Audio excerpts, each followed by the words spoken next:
Let me start with a simple school time story. It's a silly story, but I promise you one thing. If you remember this story, you will never forget the four key messages of runout tolerancing. Here we go. Imagine we are schoolmates. Every day we ride on our bicycles to school together. After school was over, we started heading home as usual. While riding, one of our friends hit a pothole and his bicycle's rear wheel went out of balance. So we pushed the bicycle to a roadside mechanic.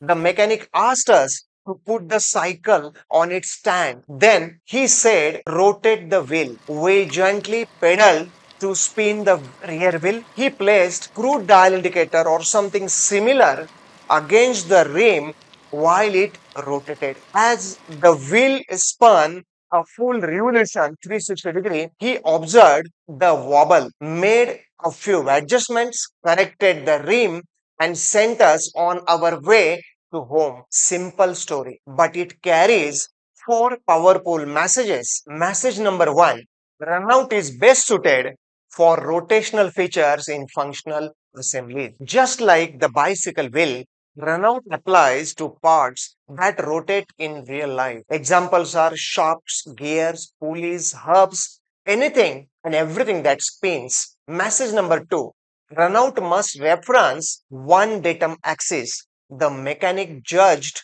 the wheel's wobble relative to the sprocket wheel's true axis of rotation.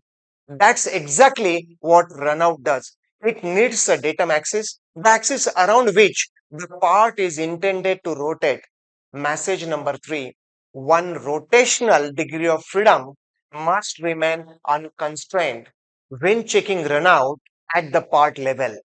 You can use one or two datums. Primary datum, one datum must be axis mandatory. Optionally, second datum can be a perpendicular datum plane. Only thing, it shall not lock the rotational degree of freedom. If you constrain that final rotational degree of freedom with third datum, part will not rotate and you cannot measure runout. The part must be free to rotate or spin. Message 4: inspection requires rotation. One full 360-degree minimum. The mechanic rotated the wheel completely. That's runout inspection. For circular runout inspection, at least one full 360-degree rotation while the dial indicator stays at a fixed axial location is compulsory.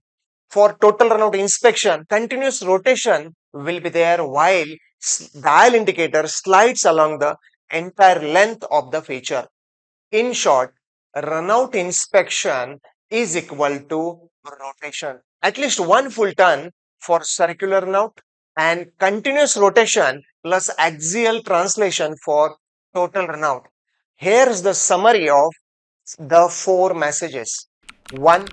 Runout applies to rotational features in functional assemblies. 2. Runout requires a datum axis, which will be the axis of rotation.